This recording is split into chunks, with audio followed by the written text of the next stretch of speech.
What's up? I'm Dan Fredenberg, and this is another Chance Encounter. Hey, what's up? I'm Dan Fredenberg. I'm a commercial real estate guy. I'm from the internet.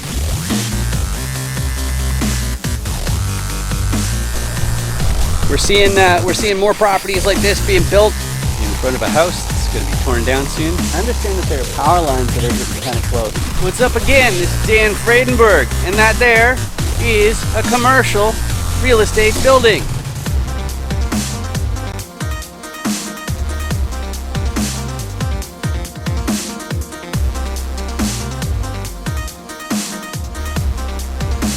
I'm joined today. Woohoo! All right, I'm joined with Amy. Amy, how you doing today? I'm good. Good I'm stuff. good. Good stuff. And you don't care how I am. That's not why you're here. The reason why you're here is because I interview commercial real estate investors just like Amy all the time. And what am I doing? Well, I've narrowed down the different motivations that commercial investors have down to 5. And I ask my guests, hey, which one of those is you? And then I pull out my Dan Does Deals commercial roll die, which you can get at dandoesdeals.com. It's free. You can download it, print it out, talk to all your friends and family about commercial real estate because it goes through the 6 different roles in a commercial real estate deal. And then I ask my guest, hey, what's your core competency? What are you contributing to your next deal? But before we get too far ahead of ourselves, Amy, can you introduce yourself to the people in the audience in the magical little piece of glass? Sure. I'm Amy Tiemann. I'm the CEO of TM1 Properties. I am a commercial real estate investor and developer located in Austin, Texas. And I've been investing in commercial real estate for over 14 years now. So that's me. Sweet, sweet. And you are not a newbie at all, but it makes sense to go through the motivations first with all of my guests because sometimes they are newbies. So I go through the 5 different motivations first. I hit the button and boom, there it is on the screen. And I go through the motivations because maybe they don't know what the role is, but at least they know why they're doing it. So the first motivation is to preserve purchasing power. If you're looking to preserve purchasing power, like family offices, that's the whole name of the game. If you rely on the cash flow from your assets to make ends meet, your biggest concern is going to be inflation, and you have to make more acquisitions to make ends meet and keep inflation from ruining the entire party. The second reason is my one, which is trading time for wealth. I got a background in tech. I worked for a CRM company. I build funnels and all that kind of fun stuff. But the problem with being a wage earner is you're paying the biggest type of tax out there, which is income tax. So I put on my thinking cap, which is not this one, it's another one. But I put on my thinking cap and I'm like, well, doesn't it make more sense to do things where I'm accumulating equity, AKA wealth, than giving away half of it right at the outset? So that's what I'm into. And that's why I made my pivot. But most people want to fast track their retirement. That means they had to have some sort of start to prepare for their retirement. But the bigger thing about fast tracking retirement to me is that it means there's an end in mind. So maybe you want to reduce your working hours to, 2 months a year or 1 week a month or whatever it is. Or maybe you just want to become an accredited investor and then relax somewhere where the cost of living is really, really low. That would be you if you want to fast track your retirement. But the people who are super duper ambitious, they want to buy their entire hometown, they're going to stick around because they're in it for generational wealth. They don't want their great grandchildren to ever have to hold a day job. Okay, so these people in your GP team, they're great because they're going to keep on hustling into their 90s. But there's the next group I've been playing around with saying these are the ones that are trying to save the world. But if you really want a vehicle to make a real impact on a sector of society or the environment or animals or whatever, then accumulating wealth is one of the best ways to do that. You need that funding. Maybe you want to do the Bill Gates, Warren Buffett thing of giving away 90% of your net worth to charity upon your death or something like that. But that's the 5th different motivation. So Amy, of those 5, what combination of them best describes you? I guess originally it was about changing my lifestyle. So I guess you're fast track to retirement kind of thing. I've always been an entrepreneur. So, and I had a construction company. That's how I started in commercial real estate.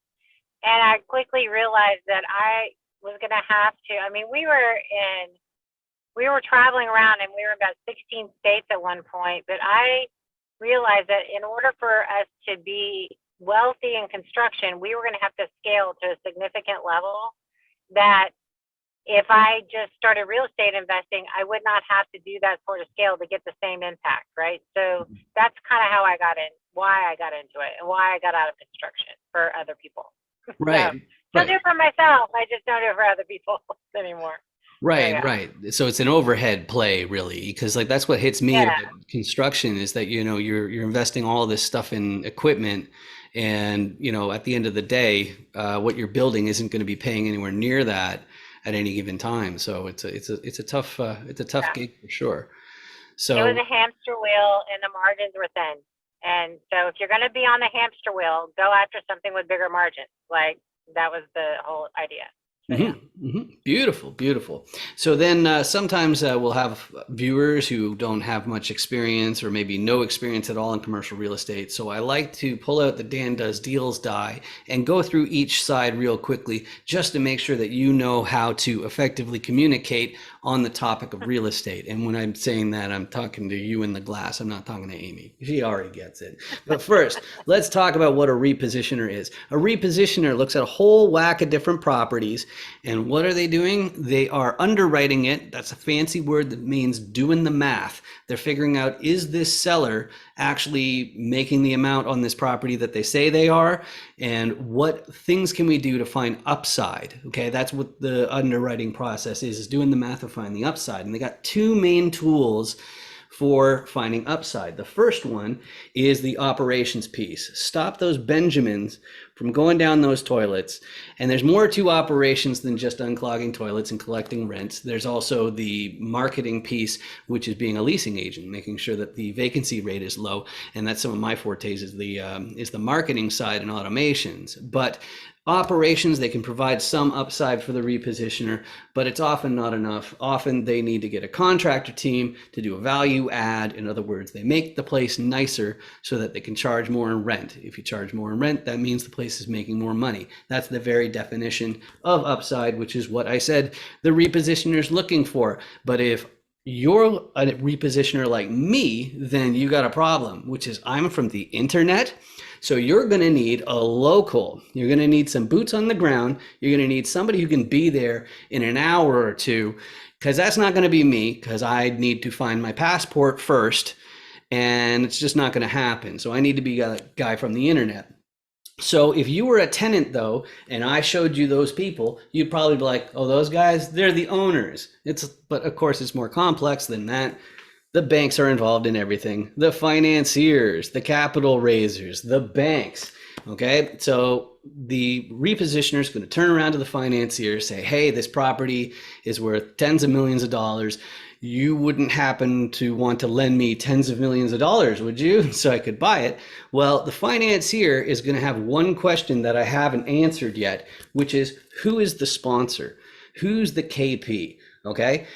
Even if you're Elon Musk, the richest person on earth, and you want to buy a 350 unit apartment complex, a portfolio of 1,500 apartment units, if you want to get a loan, you still have to have somebody in the fold who already owns a similar asset. There are a couple extra parts. One is that you need a certain amount of liquidity, and you also have to have a balance sheet of at least the amount of the loan. But if you've got all of those pieces, you've got yourself a commercial real estate deal.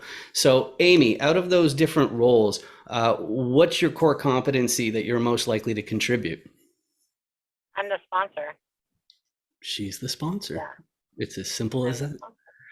So our next question always, and it's very simple to go to next, is your buy box, which is your ideal property. And when I'm asking for an ideal property, I'm asking for a few things. First, I'd want to know the geography. Second, I'd want to know the unit count. And third, I'd want to know the class, which is a little bit tricky because class is split into two parts. They're all A, B, C, but there's one of them that is for the current state of the building, and there's another one for the area that it's in, and each of them are an A, B, C. So put it all together, that's an ideal property. In other words, a property where it's easier to say yes and it's more difficult to say no. So Amy, if you have somebody bring you the perfect deal, can you please describe it? It would be a multifamily property, generally 200 units or more, with that's a Class C. I generally do Class C value add plays in a regentrifying area. It doesn't have to be necessarily a Class B area today, but you can see the path of progress, and therefore you know that it's, you know, because your holds on your multifamily properties are generally 5 to 7 years. So if it's not there today, who cares? If it's headed that way, it might be there in year 2, year 3, all good, right? So you're going to pick up cheap properties that way because they're going to base it off of where it is now. But if I can see path of progress, then I'm doing okay, right? I'm going to pick up something that in 4 years, 5 years is going to be worth a lot more than, you know, after, especially it's the double bonus, right? You get the first bonus because you're forcing appreciation because you're changing the property. The double bonus is that the market around you gets better, and therefore your cap rates are going to compress because you chose to buy an area you bought in, right? So that's kind of what I do. So yeah. Right. And so as far as geography goes, you didn't mention the local piece. Does it have to be in Texas, or whereabouts are you open for? Generally, I buy in Texas. I'm looking at other markets. It's not just Texas. I'm actually signed a joint venture deal for a build-to-rent development in Pensacola, Florida. So you know, it doesn't really have to be. It doesn't have to be there. You know, you can do your boots on the ground lots of different ways. You can do your boots on the ground as a partner with you, or you can do your boots on the ground as an asset manager that you hire. It just kind of depends on how you want to do it. But my one point about that whole thing is boots are not equivalent. It's like not every lender is good. Not every asset manager is good. You got to have good boots. People who are on the ground that are good at what they do, right? You can't just pick, oh, I'm just going to get some young kid who lives here and he'll like do what, like, no. Like every person that comes as a part of the partnership, or every vendor, every supplier has to be good at what they do, because, you know, if one cog in the wheel, like, doesn't hold up its end of the bargain, then the wheel doesn't roll, right? So you got to make sure that everybody's good at what they do. So, yeah. And so since you're experienced enough, I think we can parse that out a little bit too, which is I think the important part is follow through. I think that's like ideas are cheap these days. So somebody coming in and like, you know, oh well, I know all about this, so just me coming in one time, I'll just fix everything. You know, like it's nobody's going to believe that. It's the follow through that you're looking through. It is my estimation. Right. Am I right? Yeah, so it's basically executing your business plan. Do you have somebody that can actually tell you that they've taken a property from the beginning, executed a business plan, and either refinanced it, continue to execute that business plan, and then they sold it, right? That's a whole experience that, you know, a lot of newbie sponsors don't have, because they're buying tons of units, but they've never executed gone full cycle. We call it going full cycle. Gone full cycle on a deal, right? So it is a whole ball of wax doing disposition. It's a whole ball of wax managing something after refi. It's just there's different stages of a property that you have to manage, and you manage them differently at different stages. And until you know that, until you've been through it, it's difficult to really truly say that you can execute well, right? I mean, it's and it is one of those things that just experience gives you. And you know, one deal is does not a sponsor make, right? So you've got to go through the ringer and earn your stripes and do all those things, and then you can probably feel like you can navigate stuff. There's stuff I come across all the time that I've never seen before, and you know, and I've been doing this a long time, so it's just kind of an interesting deal. But yeah. Yeah, I love that. All right. And the other thing that I really love about commercial real estate in general is how helpful people are. And I've seen you take a few people under your wing before, but the question I always like to ask my guests is who on the die, without breaking any SEC restrictions, and the SEC restrictions you need to know about is you're not allowed to entice investors unless it's for a 506c. But anyway, from the die, like, can you please describe the person who's best to reach out to you that you'd be able to help more than the others? Okay. I've been a GC. I've been a contractor. If anybody is new at value add investing, I will say that they could reach out to me. I mean, value add is not an easy skill. I mean, it takes you time to understand how to do them. Reposition plays are not easy. Not only just from a physical construction and rehabbing the project, but how you market them, how you get rid of the stigma, how you build your new brand, how you the things you have to do in the neighborhoods and who you need to meet, and you need to become buddies with the local police chief, and you need to, I mean, there's all sorts of things that you don't even think about when you're in that. I mean, if everybody just went and bought a nice little Class B and like you didn't have to do as much work. I mean, buying Class B, turning it to Class B, or repositioning any property from one asset class to the other, it's difficult. It's not easy. So, if somebody who's starting into that and they think they can do it and they've got a deal under contract, I'd be more happy to talk to them. Full disclaimer, I'm buying a lot of real estate, so my time is limited, but I don't mind having a phone call with somebody and kind of walking them through a situation. That's all good. That's all good. That's fantastic. And the best way to reach out to you, we ended up meeting through some different meetups, and I mostly spend my time on LinkedIn. Is there a website that's better for you, or is LinkedIn the best way, or what is it?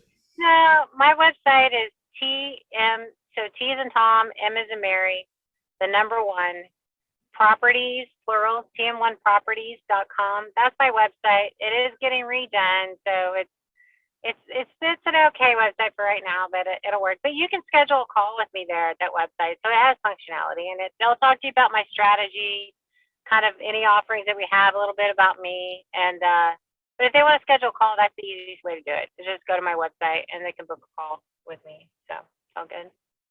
All right, beautiful. And I got one other thing, which is for you in the camera, which is if you look over here under my hand, you'll see this awful red button. And the only way to get rid of that awful button is to click on it, because then it turns into the gray button of tranquility. And it has a magical power, this gray button of tranquility. It makes it so that YouTube pays for these videos instead of me.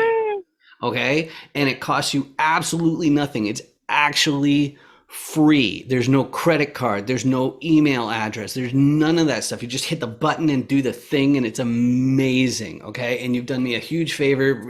Full disclosure, what it does is it means that my videos might show up on your list of suggestions, but you don't even have to watch them. You've already done me a huge favor by even just hitting that button. So thank you very much for that. And Amy, thank you very much for joining me today. This has been really fantastic getting to know you better. Yeah, awesome. Thanks for having me. Awesome. I just want to tell you, because I've actually seen your website, Real Estate is a Scam, before, and I loved it. Oh, cool. Because I think it's really so spot on. There's good stuff, bad stuff in every industry. Yeah, make sure you subscribe, like, and hit that notification bell. For Dan the Man. And thank you. Turn that subscribe button from red like his beard to gray like his beard will be. So I met Dan through some networking groups for real estate investing. He's a great guy from what I know about him. He's very ambitious, and he makes it easy to come on with his questions, and has a great setup. It's easy, it's clear, concise, and I'd recommend going on his interviews for anyone that's considering it. It was unlike anything I've ever experienced. It was super fun. The process was so easy, a caveman can do it. I mean, if you guys haven't done it yet, you guys need to get on his calendar. Just take 15 minutes of your time, get exposure, find out who Dan is, what he's about. He's a true trifecta. And if you don't know who he is, get in touch with him. Google his name, find him on LinkedIn, do whatever you can. Just reach out to him. So I really appreciate the format. Like I've told you a couple times before, I think it's really great because me personally, I'm very long-winded.